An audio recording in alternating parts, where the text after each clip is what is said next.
வணக்கம் my dear zonemates, welcome to Safi zone. நான் உங்க ஷஃபி அண்ட் இன்னைக்கு நம்ம பார்க்க போறது மருமகளும் ஒர்க் பண்றான்னு வச்சுக்கோங்க. ஒரு 9 மணி ஆகும்போது வீட்டுக்குள்ள வந்துடணும். ஹாஸ்டல் மாதிரி இவ்வளவு ரூல்ஸ் இருக்குது. இது மேன்சன் மாதிரி இருக்கிற ஹாஸ்டல். நைட்ல அன்டைம்ல வந்து ஊர் சுத்த கூடாது. அது எனக்கு பிடிக்காது. This is my hostel. என்ன மீறி எதுவும் நடக்காது, யாராலையும் என்ன ஏமாத்த முடியாது. அவர் சர்ப்ரைஸ் பண்ணாலே பிடிக்கும் சார். சர்ப்ரைஸ் பண்ணி தான் பைக் வாங்கி கொடுத்தேன். ஏன் பைக் வாங்கினீங்கன்னு கேட்டா அப்படிங்க சார். அது நமக்கு பிடிக்கணும் இல்லைங்க சார். அவர் சர்ப்ரைஸ் பண்ணாலே பிடிக்கும் சார். சார் அது நமக்கு பிடிக்கணும் இல்லைங்க சார். மருமக எந்திரிக்கிறதுக்கு முன்னாடி நான் ஏஞ்சிட்டேனா, நான் மடக்கு ஏஞ்சி டிவியில் போயிட்டு சாமி பாட்டு போட்டு நல்லா சத்தமாக வச்சு விட்ருவேன் சார். தூங்கக்கூடாது, எழுந்திரணும். நீயானால கொஞ்ச நாளைக்கு முன்னாடி ஹஸ்பண்ட் ஒய்ஃப் வச்சு ஒரு எபிசோடு பயங்கர ஃபன்னா இருந்துச்சு. அதை நம்ம எப்படி தான் மிஸ் பண்ணோன்னே தெரியல. ஸோ அதுலேருந்து ஒரு சில கண்டென்ட்டும் அப்படியே தமிழாக்கு வந்தோம் அப்படின்னா 2 மாமியார்களை மோத விட்டுருக்காங்க. கலகல மாமியார் வெர்சஸ் டெரர் மாமியார் அப்படின்னு சொல்லிட்டு அதுவுமே பயங்கர இன்ட்ரெஸ்டிங்காக இருந்துச்சு. ஸோ இன்னைக்கு இது 2 தான் பார்க்க போகிறோம். பார்த்துடலாமா?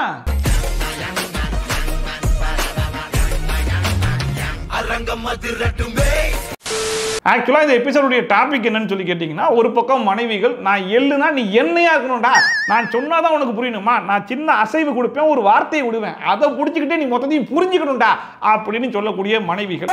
இன்னொரு பக்கம், நீ முழுசா சொன்னாலே எனக்கு புரியாது, இது நீ அசைவு வார்த்தை சொன்னா எனக்கு எப்படி புரியும் அப்படின்னு புலம்பக்கூடிய கணவர்கள். பெண்களுக்கு கொஞ்சம் தான் தெரியும், ஆனால் நிறைய புரியும். எனக்கு என்னன்னே புரியல. சொல்லலாம், ஒரு வார்த்தையா இருக்கலாம், இல்ல ஒரு செய்கையா கூட இருக்கலாம். இது அவர் புரிஞ்சுக்கணும். இதானே குறிப்பறிதல். அடுத்த வேளை சோத்துக்கான முதல் கேள்வி தெரியல உங்களுக்கு எதுவும் தெரியல. கன்ஃபியூஸ்டா இருப்பேன். இல்ல ரொம்ப டென்ஸ்டா இருந்துச்சுன்னா என்ன கேட்டாலும் எனக்கு தெரியல இதுவே சொல்லிட்டே இருப்பேன். அப்ப அவங்களே புரிஞ்சுக்கிட்டேங்க, அது எனக்கு பிடிச்சது ஐஸ்கிரீம் வாங்கி தருது, அந்த மாதிரி பண்ணணும். அந்த மாதிரி. ஆனா உங்களுக்கு என்ன வேணும்னு உங்களுக்கு தெரியாது. எனக்கே தெரியாது. இப்ப உங்களுக்கே தெரியலனா அவர் எப்படி அதை தெரிஞ்சுக்கிட்டு உங்களுக்கு அதை செய்யறது? அதே தான் சார் நானும் கேட்பேன். நம்ம ஐஸ்கிரீம் வேணுமா தெரியல, வேற ஏதாவது சாப்பிடலாமா தெரியல, மூவி போலாமா தெரியல. உங்களுக்கே தெரியாத ஒண்ணு அவருக்கு எப்படிமா தெரியும்? தெரிஞ்சுக்கணும் சார், அவ்வளவுதான். என்னடா இது, எல்லார் வீட்லயும் இதே நிலைமை தானா? எனக்கு மட்டும் தான் இந்த பிரச்சனை ஆகுதுன்னு நான் பயந்தே போயிட்டேனா. உங்களுக்கும் இந்த பிரச்சனை இருக்குன்னு தெரிஞ்ச அப்படின்னா எனக்கு நிம்மதியாகுது. அதாவது ஒரு பொண்டாட்டி புருஷனை டார்ச்சர் பண்றதுக்கு பெருசாலாம் பிளான் போட வேண்டிய அவசியமே இல்லை. வெறும் ஒரு வார்த்தை போதும். தெரியலங்கிற ஒரே ஒரு வார்த்தையை வச்சே ஒருத்தனை டார்ச்சர் பண்றாங்கன்னா இதுக்கு மேல வேற என்னடா சொல்லணும்? அதுலயும் பாருங்க, அவன் என்ன யோசிச்சிருப்பான், சரி பொண்டாட்டி ஏதாச்சும் ஒரு வார்த்தையை விடுவா, அந்த வார்த்தையை பிடிச்சிக்கிட்டு நம்ம எதையாச்சும் கண்டுபிடிச்சிடலான்னு பார்த்தா தெரியலங்கிறதே ஒரு க்ளூவா, அதை பிடிச்சி இவன் எதை கண்டுபிடிப்பான்? சொன்னாலும் தப்பு, சொல்லட்டாலும் தப்பு, அவஸ்தைப்பட்டுடா சாரி. எல்லாமே ஏதாவது ஒண்ணு பண்ணாங்கன்னா ஒரு இதுல ஓகே ஆயிடும் சார். ஒவ்வொன்றும் எப்படி ட்ரை பண்ணிட்டே இருக்க முடியும்? என்னன்னு தெரிஞ்சா இது பண்ணலாமே நான் பாக்குறேன். நான் வேற ஒன்றும் கிடையாது. அவ்வளவுதான் சார். சண்டை போடுவோம். சண்டை போட்டோன்னே என்ன பிரச்சனைன்னு கேட்பாங்க. எனக்கு என்ன பிரச்சனைன்னு தெரிஞ்சிச்சுன்னா நான் வந்து நான் என்ன பிரச்சனை பண்ணேன், இதான் பிரச்சனை சொன்னா இதை முதல்ல சொல்லிருக்கலாம்ல அப்படின்னு சொல்லி. அதான் நானும் கேட்கிறேன், முதல்ல சொல்லிருக்க வேண்டியதானே? தெரியல சார். அந்த தெரியல. ஐயோ, மறுபடியும் தெரியலையா? எம்மா, கடைசி வரைக்கும் தெரியலங்கிற வார்த்தையை வச்சு உன் புருஷனை டார்ச்சர் பண்ண சரி, இங்க கோபியனையும் டார்ச்சர் பண்றிய. சொல்லிருக்க வேண்டியதானே? தெரியல சார். அந்த தெரியல. ஐயோ, அட கன்றாவிய, எப்படி இந்த மனுஷன் எப்படி ஆயிட்டாரு பாத்தியா? வழக்கமா கோபி அண்ணன் ஒரு கேள்வி கேட்டு யாராச்சும் தெரியலன்னு சொன்னா வச்சு செய்யக்கூடிய ஆளு. ஆனா அந்த மனுஷனே தெரியலங்கிற வார்த்தையை கேட்டு பதறாரு. தெரியல. ஐயோ, அப்படியே மிரண்டு போய் நிக்கிறேன். அநேகமா ஒரு புருஷன் கிட்ட போயிட்டு எப்படி சார் குடும்பம் நடத்துறீங்க அப்படின்னு சொல்லி கேட்டா அந்த மனுஷனே தெரியல சார் அப்படின்னு சொன்னாலும் சொல்லுவாரு போல. எப்படி சார் குடும்பம் நடத்துறீங்க? அதான்டா எனக்கு தெரியல. வேற என்ன புரியல? அழுவாங்க சார், எல்லாத்துக்குமே அழுவாங்க. ஒரு வாரத்துல எத்தனை தடவை அழுவாங்க? 3 டைம்ஸ் அழுவாங்க. இவ்வளவு அழுகிற ஆளு என்னன்னு சொல்லிட்டு அழுக வேண்டியதானமா? அழுவுறேன் அப்படின்னு சொன்னா ரொம்ப கேஷுவலா எடுத்துப்பாங்க. விசாரிப்பீங்களா மாட்டீங்களா? ஏன் அழற, என்ன பிரச்சனைன்னு கேட்பீங்களா மாட்டீங்க? கேட்கும் போது தெரியல அப்படின்னு சொல்லிடுவாங்க. மறுபடியும் முதல்ல இருந்தா தெரியலன்னு சொல்லுவேன். ஒரு செகண்ட் டைம் கேட்டாங்கன்னா சொல்லிடுவேன். ஒரு 2-3 டைம்ஸ் கேட்டாதான் சார். உங்களை நம்பி அந்த ஆள்கிட்ட பேசவும் இல்லையாமா? பேசாம தூங்கி இருக்கலாம், நானே வந்து மாட்டிக்கிட்டனே. நெக்ஸ்ட் டே, அந்த செகண்ட் டைம் நெக்ஸ்ட் டேவா கேளுங்க சார். எடுத்த உடனே தலைவலிக்குன்னு சொல்லிட்டு அழுக வேண்டியதானமா? அந்த மனுஷனை பார்த்தாலே உண்மையிலே பரிதாபமா இருக்கு. எதை கேட்டாலும் தெரியலன்னு சொன்னா ஒரு மனுஷன் என்னதாங்க செய்வான்? என்னால முடியலடா. பாத்தீங்களா சார், பாத்தீங்களா என் கதையை கேட்டுருக்கீங்களே, பிம்மி பிம்மி அழுறீங்க பாரு. உண்மையிலேயே அந்த மனுஷன் நிலைமையை நினைச்சா ரொம்ப பரிதாபமா இருக்குதுங்க. கொஞ்சம் யோசிச்சு பாருங்க. என்ன சாப்பிட வேணும் தெரியல, எங்க போலாம் தெரியல, எந்த படத்துக்கு போலாம் தெரியல, ஏமா அழுகுற, அதையாச்சும் சொல்லி தொலைனா அதுவும் தெரியலன்னு சொல்லுது.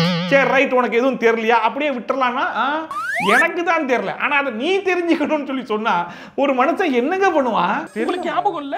திருப்பி குஸ் காம்படிஷனா என்னன்னு சொல்லு. என்ன இந்த நீ என்ன சொல்லியா ஹஸ்பண்ட் ஒய்ஃப் கான்செப்டை வச்சு நிறைய எபிசோடு பண்ணிருக்காங்க. அதுல நிறைய ஒய்ஃப் ஹஸ்பண்டை டார்ச்சர் பண்ணிலாம் நம்ம பார்த்திருப்போம். ஆனா இது ஒரு புது விதமான டார்ச்சராடா இருக்கு. ஆனா இது புதுசா இருக்குனே. புதுசா இருக்கு. படத்துக்கு ஏதாவது பிளான் பண்ணுவோம் ஃப்ரெண்ட்ஸோட. ரொம்ப ரேரா தான், early once or twice. 2 days பிஃபோராவே நான் சொல்லிடுவேன், எல்லாம் ஓகே போ அப்படின்னு. கிளம்புறப்போ கரெக்டா மூஞ்சி தூக்கி உட்காந்துருப்பாங்க. என்ன வேணாமா அப்படின்னா, இல்ல உன் இஷ்டம் அப்படின்னு. ஏதோ பிரச்சனையை கிளப்புறதுக்கு தான் உட்காந்துருக்கான்னு கண்டுபிடிச்சிட்டேன். என்னாலதான் பண்ண முடியல. சரி அட்லீஸ்ட் அவராவது ஒரு ஃப்ரெண்ட்ஸோட போய் என்ஜாய் பண்ணட்டும்னு எனக்கு மனசு ஃபர்ஸ்ட் ஓகே அப்படின்னு ஆயிடும். மாமா தங்கம்டா 2 நாள் நெருங்க இவன் மட்டும் போறானா நம்மளால போக முடியலையே அப்படின்ற மாதிரி ஆரம்பிக்கும். சரி பரவாயில்ல ஓகே சரி போகட்டும்னு. என்னதான்டா பிளான்? என்னமோ நடக்க போகுது. என்ன நடக்க போகுதுன்னு தெரியல, ஆனா என்னமோ நடக்க போகுது. போகலாம் டைம் இருக்கும் போது சார் உண்மையாவே ஏதாவது ஒரு வேலை நடக்கும். மாசத்துக்கு ஒரு தடவை தான் இது நடக்குது. ஆனா கரெக்டா அப்ப இது இப்படி வருது. அதெல்லாம் ரகசியம் சொல்றதுக்கு இல்ல. சார் அவன் பண்ற பிஹேவியர்ஸ் ரொம்ப இரிட்டேட்டிங்கா இருக்கு. ஃபோன் பண்ணி ஏன் வச்சா அது அப்படின்னு ஃபோன்லாம் பேசும்போது நான் இங்க அவ்வளவு ஸ்ட்ரெஸ்ஸா உட்கார்ந்துட்டு பண்ணி போறவன் கம்முன்னு போயிட்டு அங்க போய் என்ஜாய் பண்ணுவேன். இங்க இருந்து அலப்பறைய போட ஆரம்பிச்சிருவான். அந்த அலப்பறைய பார்க்கும்போது ஏன் ஜாதி ராஜா நீ ஏன் ஜாதி என்ன உலகண்டாது. ஒரு சினிமாக்கு போறதுக்கு ஒருத்தர் சந்தோஷமா போக கூடாதா? எனக்கு அதெல்லாம் தேவையில்ல. எப்போ வரீங்க? வாரம் போய் என்ஜாய் பண்ணிருந்தவன் வருஷத்துக்கு ஒரு வாட்டி கிடைக்குதுன்றப்ப அந்த எக்ஸைட்மெண்ட் இருக்கும். என்னடா இது? இதே மாதிரியான ஒரு சப்ஜெக்ட் இதுக்கு முன்னாடி இதே நீயான ஷோல பார்த்த மாதிரியே ஒரு ஞாபகம் இருக்குதே. போன்னு சொல்லிடுவேன் சார். அப்புறம் யோசிப்பேன் ஏன் போகணும், நான் தான் இருக்கேன்ல. அட ஆமால நான் தான் இருக்கேன்ல அப்படின்ற அந்த பொண்ணோடைய அப்டேட்டட் வெர்ஷன் தான் போலயே இவங்க. சரி ஓகே பெர்மிஷன் கொடுத்துருவோம். ரொம்ப ஆடுவான் சார். அப்படியே ஃபோன் பண்ணி ஏன் வச்சான் அது அப்படின்னு ஃபோன்லாம் பேசும்போது நீங்க போன்னு சொன்ன பிறகு அவர் ஏன் போகாம இருக்கணும்? நான் இருக்கேன்ல. நான் தான் இருக்கேன்ல. நீ மட்டும் தான் இருக்க. கொஞ்சம் யோசிச்சு பாருங்க. வாரம் வெளியே போயிட்டு இருந்தவன் வருஷத்துக்கே 2 வாட்டி தான் படத்துக்கு போறானா. அப்போ கூட ஃப்ரெண்ட்ஸ் கிட்ட மச்சான் எத்தனை மணிக்கு வரணும்டா, எங்க வரணும்டா அப்படிங்கிற கேள்வி கூட வீட்டுல வச்சு கேட்க கூடாது போல இருக்கு. அப்படி கேட்டுட்டா நானே ஸ்ட்ரெஸ்ல இருக்கேன், ஏன் முன்னாடி நீ ஜாலியா பேசுறியா, நீ மட்டும் எப்படி போறன்னு பாப்போம் அப்படின்னு சொல்லிட்டு பழி வாங்குறாங்களா. இனி அவன் நம்ம ரூட்ல கிராஸ் ஆக கூடாதுனா அடிக்கு அடி ரத்தத்துக்கு ரத்தம். அதுவும் அந்த புள்ள சொல்றதெல்லாம் வச்சு கேட்கும் போது அப்படியே சீரியல்ல வர வில்லி பேசுற மாதிரியே இருக்கு. நான் இங்க அவ்வளவு ஸ்ட்ரெஸ்ஸா உட்கார்ந்துட்டு பண்ணி போறவன் கம்முன்னு போயிட்டு அங்க போய் என்ஜாய் பண்ணுவேன். இங்க இருந்து முன்னாடியே கேட்பேன் உனக்கு என்னமா வேணும் நான் வாங்கி தரேன் அப்படிமா. அவங்க உங்களுக்கு பிடிச்சதை வாங்கிட்டு வாங்க அப்படிம்பாங்க. போன வருஷம் அந்த கிஃப்டை பிரிச்சுட்டு எதுக்கு ரிங்கி வாங்கிட்டு வந்தீங்க அப்படின்னு ஒரே சண்டைங்க சார். நீங்களும் சொல்ல மாட்டீங்க, வாங்கி கொடுக்கறதும் இது இல்லைன்னு சொல்லுவீங்க. அது எப்படி அப்ப என்ன பண்ணும்? அதை நீங்கள் தான் சொல்ல வேண்டும். அவர் சர்ப்ரைஸ் பண்ணாலே பிடிக்கும் சார். சர்ப்ரைஸ் இது வரைக்கும் பண்ணனதே இல்ல. சர்ப்ரைஸ் பண்ணி தான் பைக் வாங்கி கொடுத்தேன்.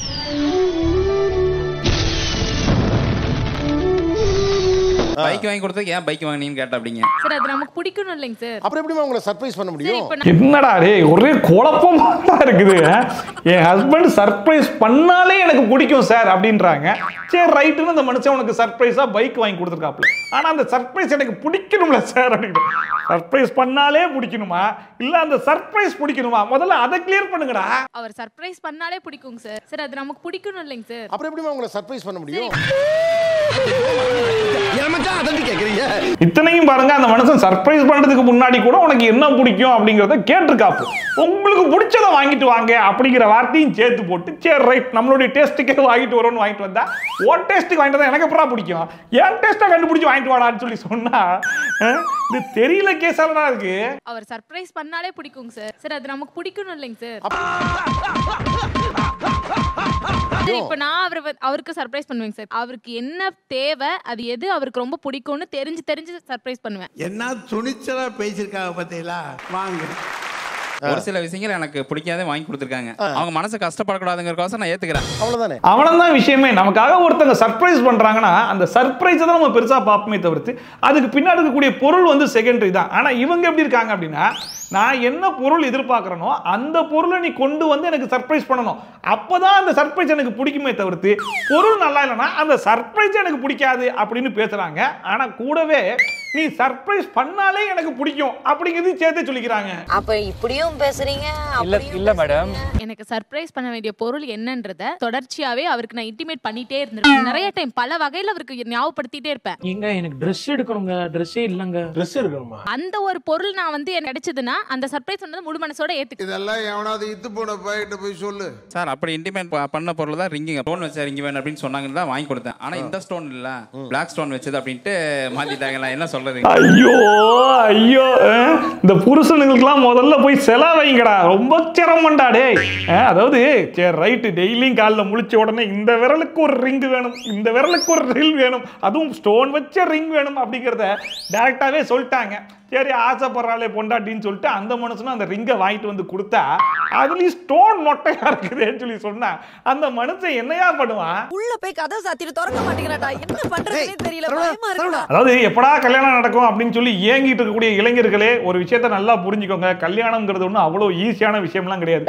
சும்மா சொன்னாங்க பெரியவர்கள்லாம், கல்யாணத்தை பண்ணிப்பார் பொண்டாட்டியை சமாளிச்சு பாருன்னு. கல்யாணம் எல்லாரும் இதே டயலாக் சொல்றீங்க. அப்ப சின்ன வயசுல கண்ட கனவுல எங்கடா போய் கடிக்கிறது? அண்ட் அடுத்தா தமிழால கண்டிப்பான மாமியார்கள் வெர்சஸ் கலகலப்பான மாமியார்கள் அப்படிங்கிற டாபிக்ல ஒரு டிஸ்கஷன் பண்ணாங்க. இப்போ அதை தான் பார்க்க போறோம். இப்பதான் போட்டியோ மாப்பு? நல்லா இருக்கு, வீடு ஃபுல்லா பளபளன்னு இருக்கு. நான் ஒரு வாட்டி போட்டுக்கிறேன். விளங்கிரும் வீடு. கலகலப்பான மாமியார்கள் விசஸ் கண்டிப்பான மாமியார்கள். நீங்கள் எப்படி எல்லாம் உங்களுடைய மருமகளை அடக்கி ஆள்கிறீர்கள்? நீ வீட்டு வேலையை பாக்குறது, அவன் கூட அப்படி இப்படி சந்தோஷமா இருக்கிறது, இதை மட்டும் பாத்துக்க. எங்க மருமக வந்த உடனே சொல்லிட்டேன், புகுந்த வீட்டுல பிறந்த வீட்டு பெருமையை பேசக்கூடாது. அது எங்க இருக்கு? நெக்ஸ்ட் அதே மாதிரி உங்க வீட்டுக்கு போய் எங்க வீட்டு குறைகளை சொல்லக்கூடாது. இதுதான் உன்னோட ஃபர்ஸ்ட் கண்டிஷன். நெக்ஸ்ட் அப்படிதான் எங்க மாமியார் எனக்கு சொன்னாங்க. அப்ப எனக்கு அது கசந்தது, ஆனா இப்ப வந்து அது இனிப்பா இருக்கு. என்ன ஒரு தத்துவம் இல்ல? ஆரம்பமே அமர்க்கலமா இருக்குது, ஆனா நல்ல விஷயம் தான். அதாவது நம்ம வீட்டு பெருமையை கொண்டு வந்து இங்க பேசிட்டு இருந்தா அவங்களுக்கு வயிறு எரியும். அதே மாதிரி இங்க நடக்கக்கூடிய பிரச்சனையை கொண்டு போய் அங்க சொன்னா அது பெரிய பிரச்சனை ஆகும். அதனால இது ரெண்டையும் பண்ணாம இருந்தாலே வாழ்க்கை ஸ்மூத்தா இருக்கும் அப்படிங்கறத நல்லதா சொல்லியிருக்காங்க. புகுந்த வீட்டுல பிறந்த வீட்டு பெருமையை பேசக்கூடாது. உங்க வீட்டுக்கு போய் எங்க வீட்டு குறைகளை சொல்லக்கூடாது. பட் அந்த டீலிங் எனக்கு ரொம்ப பிடிச்சிருந்துச்சு, ஒத்துக்கிட்டேன். ஆரம்பம் என்னமோ நல்லா தான் இருக்குது, போக போக எப்படி இருக்குன்றத பாத்துறோம். கதையை இப்பதான் ஆரம்பிக்குது. Wait and watch. எங்க மருமக 9 மணிக்கு மேல தான் சார் எந்திரிச்சு. என்ன பண்றாங்க? அவங்க வந்து சும்மா வீட்ல தான் இருக்காங்க. நாங்க 6 மணிக்கு எப்பயும் எந்திரிச்சிருவோம். வாச தொளிச்சு கோலம் போட்டு டீ போட்டு 8 மணிக்கு கூப்பிடுவேன். இது என்ன அநியாயமா இருக்கு? நம்ம மருமகமார்களே தேவல போல் இருக்க. 9:30 10 மணிக்கு கூட கீழே குளிச்சுட்டு மெதுவா இறங்கி வரும். சரி நீங்க என்ன பண்ணுவீங்க? நாங்க தோட்டத்துக்கு கிளம்பிடுவோம். ஓகே, அவங்க என்ன பண்ணுவாங்க? அவங்க சாப்பிட்டு போய் திருப்பி பழைய விடிக்கு ரெஸ்ட் தூங்கிடுவாங்க. மதியம் யார் சமைப்பா? மதியம் நான் வந்துருவேன் சார். அது வரைக்கும் அவங்க என்ன பண்ணுவாங்க? அவங்க மேல ரெஸ்ட் எடுத்துட்டு வருவாங்க சார் கீழே. சரியான வெகுளியா இருக்காடி. அப்புறம் என்ன பண்ணுவாங்க? இல்ல ஏதோ ஒன்னு உதவி பண்ணுவாப்ல. சரி அதுக்கு முன்னாடி அவங்க மாடிக்கு போயிருவாங்க. நல்லா இருக்கேப்பா, இந்த மாதிரி மாமியார் கிடைக்கணும்னு சொல்லிட்டு தான் ஒவ்வொரு பேரும் ஏங்குவாங்க போலயே. குடுத்து வச்சவடி. ஆக மொத்தத்தில் இவங்களுடைய மருமக பண்ணக்கூடிய பெரிய விஷயமே சாப்பிட்றதுக்கு மேல இருந்து கீழே வரணும், சாப்பிட்டு முடிச்சுட்டு கீழே இருந்து மேலே போகணும். அந்த புள்ள அந்த வீட்டில் படுற கஷ்டமே அந்த படிக்கட்டை ஏறி இறங்குறது தான் போலயே. மாடி படிக்கட்டு ஏறணும் இறங்கணும். இப்படிப்பட்ட தங்கமான மாமியார்கள் ஒரு பக்கம் அப்படின்னா, இன்னொரு பக்கம் ஸ்ட்ரிக்டான மாமியார்கள் அப்படின்னு சொல்லிட்டு ஒரு சில பேர் உட்கார்ந்துருந்தாங்க. அந்த ஸ்ட்ரிக்ட்டா நீங்க பார்க்கணுமே, பாருங்க. ஸ்ட்ரிக்ட் மாமியார்களான நீங்கள் உங்கள் மருமகளுக்கு ஸ்ட்ரிக்ட்டாக போட்டிருக்கக்கூடிய ரூல்ஸ் என்ன? வரும்போது பூனை மாதிரி வர்றாளுங்க, அப்புறம் வேலையை காட்ட ஆரம்பிச்சாளுங்க. ஏந்துக்க கூடாது. என்ன பண்ணுவீங்க? ஏந்து சாணி தெளியும் சொல்லுப்பேன். சாணி தெளியா இவ இந்த வேலை கூட செய்யாம இங்க எப்படி இருக்க முடியும்? அவங்க சொல்றாங்க எப்படி 9 மணிக்கு அந்த எப்படி சார்? இருமா 9 மணிக்கு அந்த எப்படி சார்? இந்த அம்மாக்கு ஏதோ மருமகள சமகான் இருக்கு போல. ஒழுங்கா வேலை செய்ய முடியனா இங்க இரு, இல்லனா வீட்டை விட்டு போயிடு. எங்க மாமியார் எப்படி தெரியுமா எங்க நடத்துனாங்க? அட இருங்கப்பா. எங்க மாமியார் எப்படி தெரியுமா நடத்துனாங்க? அந்த மாதிரி தான். நான் அந்த மாதிரி நடத்தலையே. பொறுமையா இருந்து செய்ய சொல்றேன். எல்லாத்தையும் சொல்லிட்டு கடைசியில் நான் அந்த மாதிரிலாம் எதுவும் பண்ணலையா, பொறுமையா சொல்றாங்களா? ஏமா இங்கேயே உங்க பொறுமை எவ்வளவு பொறுமையா இருக்குன்றது நல்லா தெரிஞ்சிருச்சுப்பா.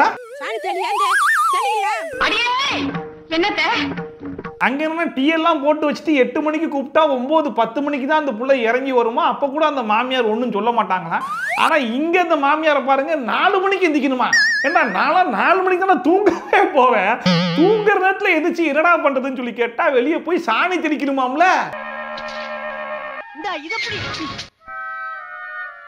சரி, காலையிலேயே முழிச்சு சாணி தொளிக்கிறதுங்கிறது ஒரு நல்ல விஷயம் தான். ஆனா அதையே ஒரு 6 மணிக்கோ 6:30 மணிக்கோ தெளிச்சாலாம் சாணி நிக்காதா? 4 மணிக்கே தான் எந்திரிச்சாகணுமா? 4 மணிக்கு எந்திரிக்கலன்னு சொல்லிட்டு அம்மாவுக்கு கால் பிடிச்சு வாங்கலாம். எப்பேற்பட்ட தங்கமான மாமியார் பாத்துக்கோங்க. தங்கம்னாலும் தங்க சாதாரண தங்கம் இல்லைங்க, 58 கேரட் நிறைஞ்ச சொக்க தங்கம். இந்த மாமியார் எல்லாம் பார்த்ததுக்கு அப்புறம் இந்நேரத்துக்கு உங்க மாமியாருக்கு காலை காட்டுங்க, நான் அமுக்கி விடுறேன்னு சொல்லிட்டு அமுக்கி விடுவீங்களே. இருங்கம்மா, நான் தேய்ச்சி விடுறேன். ஐயா ஐயா வணக்கம். அட நீ வேண்டாம்மா. இல்லம்மா நீ வச்சிரு. இருக்கட்டும்மா, நான் தேய்ச்சி விடுறேன்.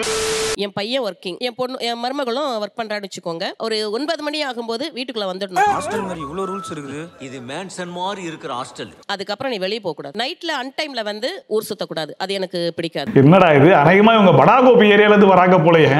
9 மணிக்கு வெளியே போனா நாய் கடிக்கும் அப்படிங்கிற ஒரே காரணத்துக்காக வெளியே போக கூடாதுன்னு சொல்றாங்களா? மிட் நைட்டுக்கு மேல 9 மணிக்கு போனாலே அதுக்கு இரவு தான். கண்டிப்பா காலிங் பெல் அலர்ட் பண்ணும். ஒரு 9 மணி ஆகும்போது வீட்டுக்குள்ள வந்துடணும். இது வேற ஏதோ காரணமா இருக்கு, என்னன்னு கேட்டுருவாங்க. என் பையன் ஒரு முறை லேட்டா வந்தான், கேட்டை பூட்டிட்டு போய் படுத்துட்டோம். என் பையன் விடிக்கால 2 மணி வரைக்கும் வெளியே தான் உட்காந்துருந்தான், ஃபோன் பண்ணி. அதுக்கப்புறம் அவங்க அப்பா போயிட்டு ஓபன் பண்ணாங்க. ஏன்னா நாங்க ரொம்ப ஸ்ட்ரிக்ட்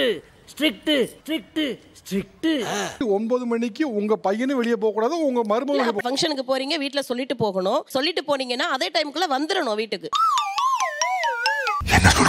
சப்போஸ் லேட் ஆகும், நீங்க வந்து டிராஃபிக்ல மாட்டி இருந்திருக்கலாம், இன்ஃபார்ம் பண்ணனும் வீட்டுக்கு. நாங்க இந்த இடத்துல இந்த மாதிரி மாட்டிட்டு இருக்கோம். அது என்னமா ஸ்கூலா இல்ல ஹாஸ்டலா என்னது? குடும்பம் சார். மேலா குடும்பம். 9 மணிக்கு மேல வெளியே போக கூடாதா? அப்படியே வெளியே போனாலும் இத்தனை மணிக்குள்ள வந்துருவேன்னா கரெக்டா அத்தனை மணிக்கு வந்துடணுமா? அப்படியே வரலன்னா கால் பண்ணி இன்ஃபார்ம் பண்ணணுமா? அப்படி பண்ணலன்னா அன்னைக்கு ஃபுல்லா வெளியே தான் இருக்கணுமா?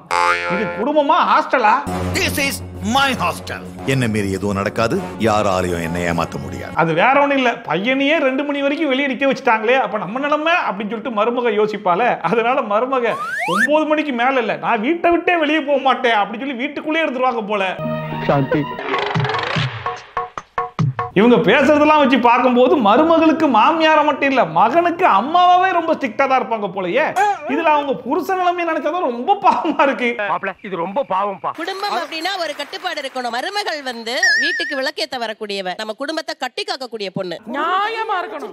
நியாயமான சான்றோர்கள் வாழ்ந்த தமிழ்நாடு இது. அவனுக்கு ஒரு தங்கை இருக்கா, ஓ அண்ணன் பண்றா, ஓகே நம்மளும் பண்ணலாம் போல இருக்கு. ஒரு சீர்கேடுக்கு வழிவகுக்கும். பெரிய பெரிய வார்த்தையெல்லாம் சின்ன சின்ன விஷயத்துக்கு பயன்படுத்துறீங்க. அப்படிங்களா? ரொம்ப ரொம்ப சாரி சார். அப்படிதான் பேசுவேன். இப்ப சீர்கேடுங்க வார்த்தை எதுக்கு பயன்படுத்துவோம்? குடிச்சிட்டு சுத்துறா, ஊதாரியா சுத்துறா, அதிகமா செலவு பண்றான், நைட் சயின்ஸ் போயிட்டு இருந்திருப்பாங்க, லேட்டா போய் பிரியாணி சாப்பிட்டு இருந்திருப்பாங்க. இதெல்லாம் நீங்க சீர்கேடுன்னு சொல்ற அளவுக்கு எனக்கு அதுல ஒண்ணு இருக்க மாதிரி தெரியல. 9 மணிக்கு மேல வெளியே போனாலே அது சீர்கேடா? நாய்க்கு பயந்து எவனும் வீட்டுக்கு வெளியே வராதீங்கன்னு சொன்னதே எவ்வளவு பரவாயில்ல போலேடா. அவனுக்கு ஒரு தங்கை இருக்கா, ஓ அண்ணன் பண்றா, ஓகே நம்மளும் பண்ணலாம் போல இருக்கு. ஒரு சீர்கேடுக்கு வழிவகுக்கும். என்ன கொடுமை சார். இவங்க பேசுறதெல்லாம் வச்சு பார்த்தா இவங்க குடும்பத்தை பொறுத்த வரைக்கும் டெய்லியும் 9 மணிக்கு மேல லாக்டவுன் தான் போலயே. யாரும் வீட்டை விட்டு வெளியும் போக கூடாது, வெளியே இருந்து யாரும் வீட்டுக்குள்ளேயும் வரக்கூடாதாம்ல. வெரி குட்ரா. இந்த வீட்டுல மருமகளா வாழ போறவங்க மட்டும் கிடையாது, இந்த வீட்டுல வாழ்றதே பெரிய கஷ்டம் தான் போலயே. சார் கிச்சன் ரூல்ஸ்னு கொஞ்சம் இருக்கு சார். என்ன ரூல்ஸ்? காலையில ஏஞ்ச உடனே முதல்ல குளிச்சிட்டு தான் நீங்க கிச்சனுக்குள்ள வரணும்ன்றது ரொம்ப ஸ்ட்ரிக்டான ஒரு ஆர்டர் சார். ஏன் சமஸ்தானம்? அந்த ஆர்டர் அவங்க வந்து ஃபாலோ பண்ணலைனா ஜாமான தூக்கி போட்டு உடைக்கிறது, போய் பேசாம உட்கார்றது, இது நம்ம லிஸ்ட்லயே இல்லையே. அடேங்கப்பா. இது மாதிரிலாம் பண்ணுவோம். ஆனா அவங்க இதெல்லாம் பார்த்துட்டு இதுக்கு சப்போர்ட் வேற வேற. ஏய், இருக்கிற மாமியார் அம்புட்டு பேர் டாக்ஸிக் மாமியாரா இருப்பாங்க போலடா. அதாவது டார்ச்சர் பண்றது, சித்திரவதை பண்றதுன்னா உடனே கிளாப் பண்றாங்க. அப்படிதான் பண்ணணும். ஏன் மருமகள் அப்படிதான் பண்ணுவேன், இது வரைக்கும் பண்ணலனா இனிமே பண்ணுவேன் அப்படிங்கிற மாதிரி என்கரேஜ் எல்லாம் பண்ணிட்டு இருக்காங்க. ஓ மாமியார் கழுவி இருக்காளே, மோசமான பேர் வழி. இதெல்லாம் மருமக தான் பண்ணுவாங்கன்னு கேள்விப்பட்டிருக்கேன். இது முதல்ல மாமியார் பண்றது பாக்குறேனே. சாரா இருந்துக்கோ சொல்லிட்டேன். மருமக எந்திரிக்கிறதுக்கு முன்னாடி நான் ஏஞ்சிட்டேனா, நான் மடக்கு ஏஞ்சி டிவில போயிட்டு சாமி பாட்டு போட்டு நல்லா சத்தமா வச்சுட்டுருவேன். தூங்க கூடாது, எந்திரிச்சிரணும். சத்தமா வச்சுட்டுருவேன். அந்த சவுண்டை ஏஞ்சிட்டாங்க, இதுக்கப்புறம் நம்ம படுத்த இருந்தானா கண்டிப்பா திட்டு விழும் அப்படின்னு அவங்க ஆட்டோமேட்டிக்கா ஏஞ்சி வெளில வந்துருவாங்க. இதெல்லாம் டாக்ஸிக் கூடிய உச்சம் அப்பா. அதாவது நம்ம எந்திரிச்சிட்டோம், நமக்கு தூக்கம் வரல, நம்ம சீக்கிரம் கூட எந்திரிச்சிட்டோம்னு வைங்களேன், நம்ம எஞ்சதுக்கு அப்புறம் நம்ம வீட்டு மருமக தூங்கக்கூடாதுன்னு நினைக்கிறதெல்லாம் எப்பேற்பட்ட எண்ணம்டா அது. இந்த எண்ணத்தை வெளிப்படுத்துறதுக்கு அம்பட்டு பேர் கிளாப் பண்றாங்க. சத்தமா வச்சுட்டுருவேன். அந்த சவுண்டை கேட்டாலே பாத்துக்கிறாங்கள போய் பாராவல. இதுல இருந்து என்ன தெரியுது, அந்த சைடுல உட்கார்ந்து இருக்கிற அம்புட்டு மாமியாரும் இதே மென்டாலிட்டில தான் இருக்காங்க. இது மாதிரிலாம் பண்ணுவோம். ஆனா அவங்க இதுக்கு சப்போர்ட் வேற வேற. ஸோ மை டியர் கேர்ள்ஸ், இதுக்கப்புறம் பையனுக்கு ஓகே சொல்றதுக்கு முன்னாடி மாமியார் கூட டேட்டிங் பண்ணுங்க. மாமியார் ஓகேவா அப்படின்னு சொல்லி பழகி பார்த்துட்டு மாமியாரால எந்த பிரச்சனையும் இல்லை அப்படிங்கிற மாதிரி தெரிஞ்சா மட்டும் பையனுக்கு ஓகே சொல்லுங்க. பையனுக்கு ஓகே சொல்லி மாமியார் இப்படி இருந்துச்சுன்னு வைங்களேன், உங்க கதி அதோ கதி தான். பாத்தீங்களா, எஸ்கேப் ஆயிடுங்க. ஃப்ரீ அட்வைஸ் கேட்டா கேளுங்க, கேட்காட்டி போங்க. ஸோ அவ்வளோதான் இன்னைக்கு வீடியோ. இன்னைக்கு இந்த வீடியோ பார்த்து கொஞ்சமா என்ஜாய் பண்ணிருப்பீங்க நம்புறேன். ஒருவேளை நீங்க என்ஜாய் பண்ணீங்கன்னா அதை மறக்காம கமெண்ட் செக்ஷன்ல சொல்லுங்க. அண்ட் இதே மாதிரி ட்ரோல்ஸ் அண்ட் ரிவ்யூஸ்லாம் கண்டிப்பா பார்க்கணும்னு மறக்காம சப்ஸ்கிரைப் பண்ணிட்டு பக்கத்துல இருக்க பெல் ஐகான் டான் தட்டி விட்டீங்கன்னா நான் போடுற வீடியோ நோட்டிஃபிகேஷன் டான் டைமுக்கு வந்து சேர்ந்துடும். ஸோ மீண்டும் இந்த மாதிரி சூப்பரான வீடியோட, சூப்பரான ரிவ்யூட, சூப்பரான ட்ரோலோட வந்து சந்திக்கிறேன். And then bye from Shafi. Tata, bye bye and take care.